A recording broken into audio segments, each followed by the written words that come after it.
Salut la pragmatime. Bon, je suis embêté. Je suis embêté.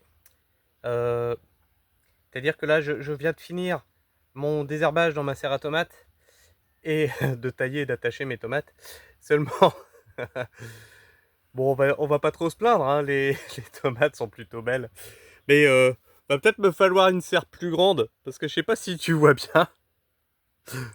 Je touche le plafond, 2,50 m. Regarde là-bas. 2,50 m, on est en haut. Donc voilà, non, les tomates en serre, en vrai, elles se sont pas si mal développées que ça, hein. Si tu regardes, je vous avais fait une vidéo là-dessus, hein, on avait plus de 10 bouquets par pied de tomate. Et tu vois que, celle-ci a chopé un petit peu de saloperie. Tu vois qu'on a encore, ça continue en haut, tu vois. Là, j'ai plein de fleurs, alors je sais pas si on va bien le voir. Attends, j'essaie de faire le point. On a encore plein de fleurs en développement, donc encore plein de tomates à venir. Regarde celle-là, là. Toc, elle va s'enrouler autour de ça. On va essayer de la faire suivre finalement le fil tordeur. Donc, les tomates en serre, c'est plutôt une réussite. Et donc, l'élément indispensable, hein, quand vous faites vos tomates en serre, mais ça je vous l'ai déjà dit la saison précédente, on a différentes façons de cultiver les tomates, hein. Tu vois qu'ici, hop là, à côté de moi, je sais pas si je suis bien cadré, elles sont un peu moins hautes. Pourquoi? Tout simplement, tu vas voir la différence. Ici, terrain nu. Ici,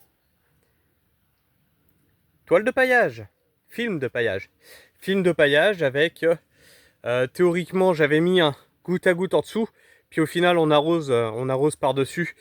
Parce que parce qu'on ne peut pas brancher le goutte à goutte, tout simplement. Parce que euh, j'ai placé le goutte à goutte, mais j'ai pas acheté ce qu'il fallait. Et puis je réduis au minimum les dépenses cette année, hein, parce que sinon j'ai pas envie de couler ma boîte à faire des dépenses dont on peut se passer.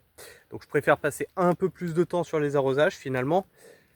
Je prends sur mon temps à moi plutôt que de prendre du pognon et finir par ne pas être rentable, hein. C'est aussi pour ça que on a très peu de mécanisation, parce que on est parti sur fonds propres. Et donc sur fonds propres, eh bien tu ne peux pas investir n'importe comment. Et puis ensuite, il va falloir te demander si ça va être rentable. C'est-à-dire que ton tracteur,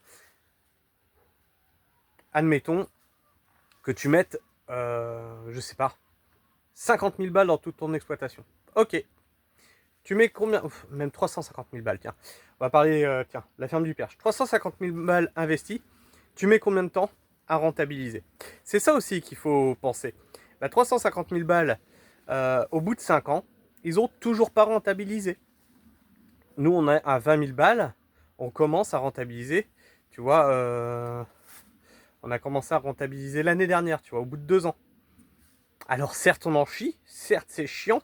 Mais il faut aussi, quand tu lances des entreprises, calculer ton seuil de rentabilité. C'est bien d'avoir du matos, c'est bien de balancer là-dedans, mais combien de temps tu vas mettre à rentabiliser ton matos?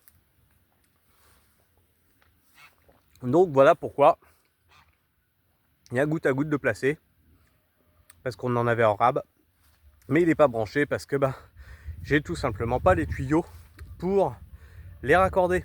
Mais ça, c'est justement en calcul de prévision pour l'année prochaine, parce que mine de rien, l'arrosage nous prend pas mal de temps, hein, puisque justement on ne sait pas simplifier la vie là-dessus. Voilà, je vous fais la bise mes petits pragmas. Prenez soin du sol, restez pragmatiques et essayez d'avoir des tomates aussi hautes que celle-là.